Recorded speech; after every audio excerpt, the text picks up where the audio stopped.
Hi you guys, welcome back to Wednesdays with Nia. Today I'm going to be talking about being a stay-at-home mom. As I was sitting down sorting through my notes and getting some stuff together for this vlog, I realized that we're going to have to do it in segments. One question that a lot of people asked me, which was, how do you keep your sanity?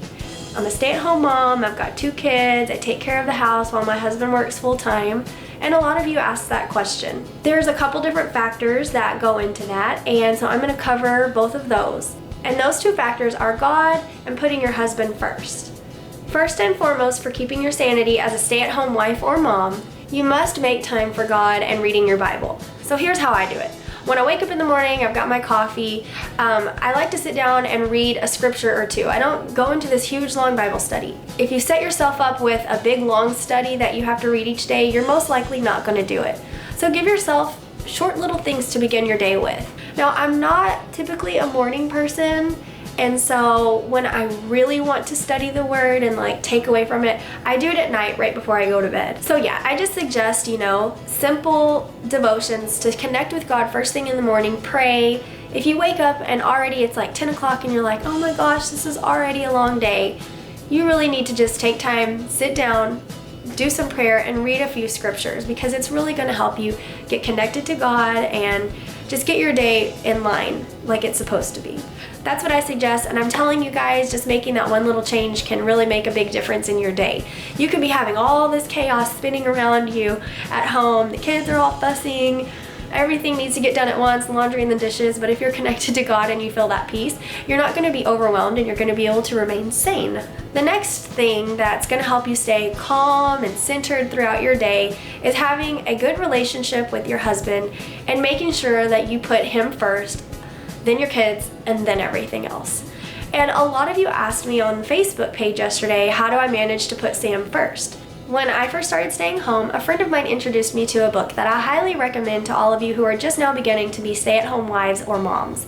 It's called A Woman After God's Own Heart, and it's by Elizabeth George. You can get it off of Amazon for really, really cheap, I think like $3. Basically, this just helped me transition from being all about me to all about God, then my husband, and then everything else. So here are some things that I've learned and I've managed to change about my life, and when these things are in line, God and then this relationship with my husband, things tend to go very smoothly at home no matter what's going on. So I'm going to share with you a series of Bible verses that really explain how and why we put our husbands first. So in the beginning of time, in Genesis, God said in Genesis 2:18, I will make him a helper.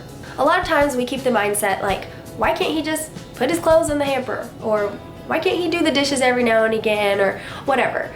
But really, it just laid it out from the beginning of time. We were here to be his helper. God saw to it that man needed a helper, and that helper was a woman. I've always known that Bible verse really existed and that woman was created to be here for man, and I just never really put 2 and 2 together that like they need a helper, and we're blessed to be their helpers.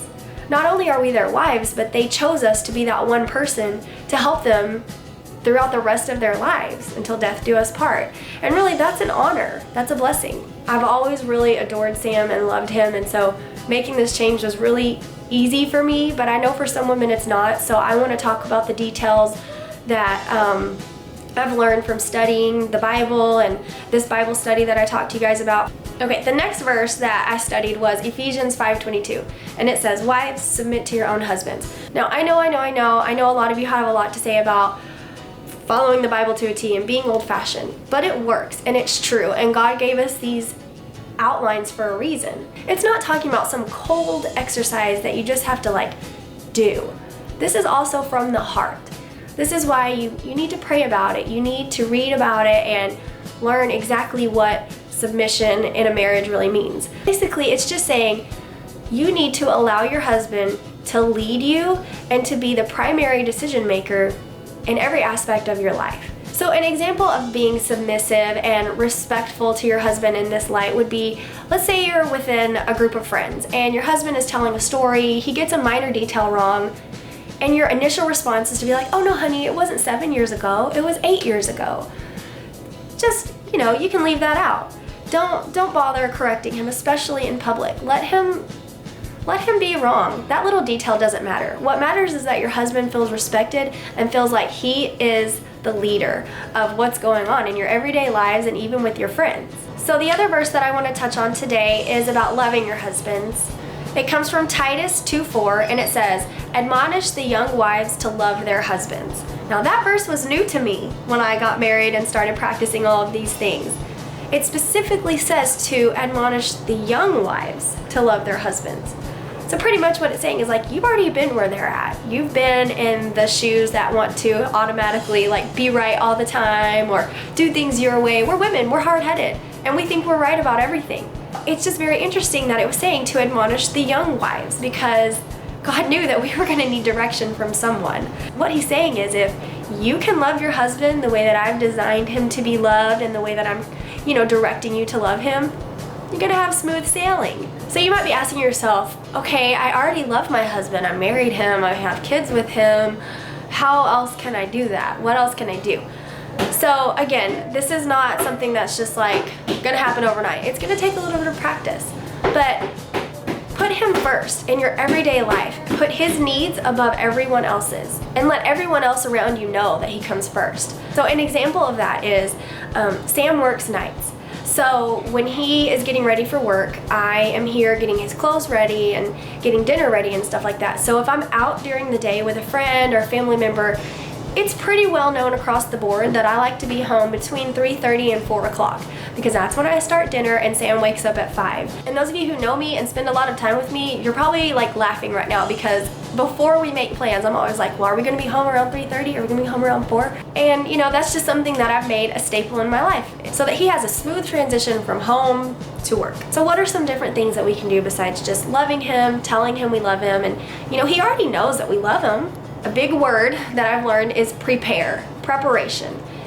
And there are so many things that can fall into this category, so I'm just gonna do a few that are really important. Preparing his clothes for work, preparing his food so that he doesn't have to wake up and look around for food, having dinner ready for him or breakfast or at least foods that he likes that he can go to. Preparing his clothes, you can get them laid out for him for work or have them easily accessible or organized in a fashion where he can just go straight to them and get them out for work. Prepare a special greeting for him, and I'm not saying something routine. I'm saying like, if you're already in a bad mood or you've had a rough day, say a prayer, ask God to give you the right words, and greet your husband in love and excitement to see him. It's always going to start out your first connection when you can greet him like that versus, oh, hey honey, welcome home, or something like that. And the last thing I'm going to talk about as far as showing your love to your husband and letting him know that he comes first is pleasing him. And I'm not just talking about in the bedroom, although that's very important as well. I'm talking about just knowing the things that he liked, knowing the things that he wants done, or just little things. Just little things that he liked. Make a priority to do that. For example, I know that when Sam wants a drink of milk, he wants it in a clear cup. I don't know why. So when I serve him milk, if he asks for a glass of milk, I always reach for a clear cup. And there have been times where I pour it into a solid cup and I'll pour it out into a clear cup. Those little things right there, they may not even notice it. So just pay attention to the little details that your husband's like, their dislikes, and try to please him in those areas. And then just to like minutely touch on that in bed comment I made earlier, I know how exhausting it is taking care of a house and little people all day. And then you've still got to take care of yourself. But it doesn't matter. You need to take time, exhausted or not, for those moments where your husband needs you in that area. I'm not going to go any further. You all know what I'm talking about. What I'm saying is set your tiredness and your exhaustion aside and put that first. It will make an immense difference in his attitude towards you and then your attitude towards the rest of your home. I know there's a lot of feminists out there, and this could sound really silly to some of you, but those of you who asked me how I keep my sanity, this is how. These are the two things, God and my husband, that keep me centered and focused on what really matters. So I just really encourage you all, if this is something that you've been wondering how to do or struggling with, or you think I'm totally crazy, just say a prayer about it tonight. Ask God to open up your heart to putting him and then your husband before everything else in your life. And that's going to set off the tone for being a stay-at-home wife or mom, a peaceful one. Well, thank you guys all so much for coming along with me and listening to me talk about this subject. I hope you all learned something, and I hope everyone knows that this topic is also something that I am working on every day as well. I am nowhere near good or perfect at it, and I'm still practicing myself at doing these little things I'm talking about. But I have noticed a major difference in my marriage and the peace in my home since I've started making this a priority. It's been about a year and a half now, and it's just such an immense difference for me on the inside, the peace that I feel when I'm able to put God and my husband as the two main priorities in my life. So stay tuned for next Wednesday. I'm going to be covering a couple more topics and questions that you guys asked for me. If any of you have anything to share regarding this topic I talked on today, leave it in the comments below. I would love to hear what you have to say, any tips that you have, or anything you have to add on to what I've said. We love you guys. Thanks for tuning in, and we will see you all on tomorrow's vlog. Bye! Hey guys, welcome back to Wednesdays with Nia. Back here we've got my craft section, and today we are going to get crafty. We're going to be making 4th of July themed headbands, red, white, and blue, and afterwards I'm going to show you guys another tutorial of how I like to wear my headbands. So stay tuned, have some fun, get crafty, and get stylish with me.